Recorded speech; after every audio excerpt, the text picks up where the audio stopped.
ভারতের test captain Shubman Gill India আর South আফ্রিকার মধ্যে যে দ্বিতীয় টেস্ট ম্যাচটা হতে চলেছে সেই টেস্ট ম্যাচে হয়তো সে নাও খেলতে পারে চোটের জন্য।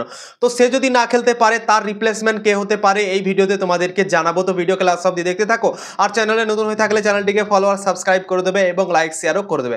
তো চলো ভিডিওটাকে শুরু করি। ভারত আর সাউথ আফ্রিকার মধ্যে প্রথম টেস্ট ম্যাচ হলো কলকাতার ইডেন গার্ডেনে এবং সেই টেস্ট ম্যাচটা ভারতীয় দল সাউথ আফ্রিকার কাছে হেরে গিয়েছে এবং 1-0 পিছে হয়ে গিয়েছে ভারতের দল সাউথ আফ্রিকার সামনে।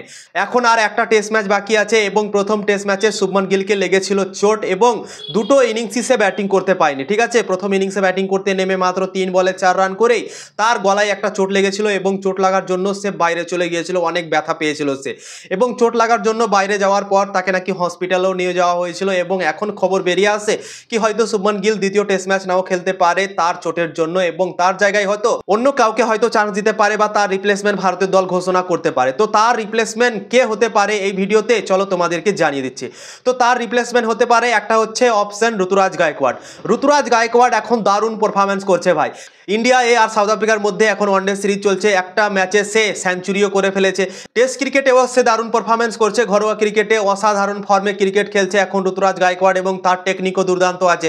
গৌতম গম্ভীর যে সাউথ আফ্রিকার বিপক্ষে প্রথম টেস্ট ম্যাচে প্লেইং 11 খেলিয়েছিল সেই প্লেইং 11-এ শুধু অলরাউন্ডারে ভরে দিয়েছিল। ঠিক আছে, 3টে অলরাউন্ডার খেলিয়েছিল, রবীন্দ্র জাদেজা, ওয়াশিংটন সুন্দর, অক্ষর প্যাটেল এবং একটা টেস্ট ম্যাচে খুব একটা অলরাউন্ডার বেশি প্রয়োজন পড়ে না, স্পেশালিস্ট ব্যাটসম্যান খেলাতে হয় এবং আমরা সেটাই দেখতে পেলাম। অলরাউন্ডারে ভরে দিয়েছিল, মনে হচ্ছিল কি একটা টি20 ম্যাচ চলছে বা ওয়ানডে ম্যাচ চলছে। টেস্ট ম্যাচে টি20 ওয়ানডের মতো টিম সিলেক্ট করেছিল গৌতম গম্ভীর প্রথম টেস্ট ম্যাচে আমরা দেখতে পেয়েছিলাম এবং সেখানে ভারতের দল হেরে গিয়েছিল, জিততে পারেনি। 124 রানও ভারতের দল চেস করতে পারেনি। তো তোমরা নিজেই ভাবতে পারো তো এরকম করলে চলবে না। স্পেশালিস্ট ব্যাটসম্যান যারা ফর্মে থাকে, যারা ক্রিকেট খেলছে ভালো, যারা ফর্মে আছে টেস্ট ক্রিকেটে রান করছে তাদের কি নেওয়া উচিত এবং যেহেতু শুভমান গিল এই টেস্ট ম্যাচটা হয়তো খেলতে পারবে না, দ্বিতীয় টেস্ট ম্যাচটা যে হতে চলেছে, তো তার জন্য একটা ভালো রিপ্লেসমেন্ট ঘোষণা করা উচিত ভারতের দলকে। তো ঋতুরাজ গায়কোয়াড় একটা পারফেক্ট রিপ্লেসমেন্ট হতে পারে ভারতীয় দলের জন্য শুভমান গিলের পরিবর্তে, কেন ঋতুরাজ গায়কোয়াড় এখন দারুণ ফর্মেও আছে এবং টেস্ট ক্রিকেটে ঘরোয়া ক্রিকেটে দারুণ সে পারফরম্যান্সও দিচ্ছে। আরও একটা অপশন হতে পারে ভারতীয় দলের জন্য, সেটা হচ্ছে সরফরাজ খান। কিন্তু সরফরাজ খানকে অনেকদিন থেকে ভারতের দল সিলেক্ট করছে না, কেন জানি না, তাকে নেওয়া হচ্ছে না দলে।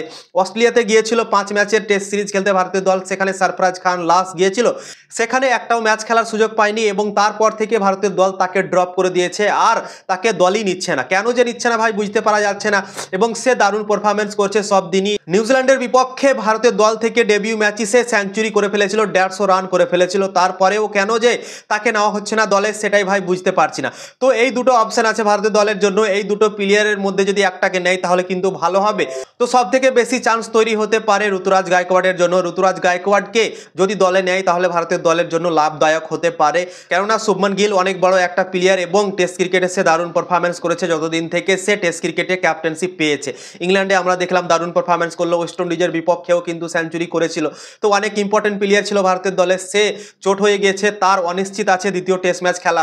তো তাই জন্যই সে যদি খেলতে না পারে তো ঋতুরাজ গায়কোয়াড় কি আমার মনে হয় নেওয়া উচিত এবং ভালো একটা অপশন হতে পারে, সে যেহেতু ফর্মেও আছে তো তাকে আমার মনে হয় নেওয়া উচিত। তো দেখা যাক ভারতীয় দল শুভমান গিল কি খেলায় নাকি তার বদলে অন্য কাউকে ঘোষণা করে একজন রিপ্লেসমেন্ট প্লেয়ার হিসেবে, সেটা ভাই দেখা যাবে 1-2 দিনের মধ্যে কিন্তু ঘোষণা হয়ে যেতে পারে। ঠিক আছে, শুভমান গিল খেলতে পারে, আবার যদি না খেলে তাহলে কিন্তু রিপ্লেসমেন্ট ঘোষণাও হয়ে যেতে পারে ভারতীয় তরফ থেকে।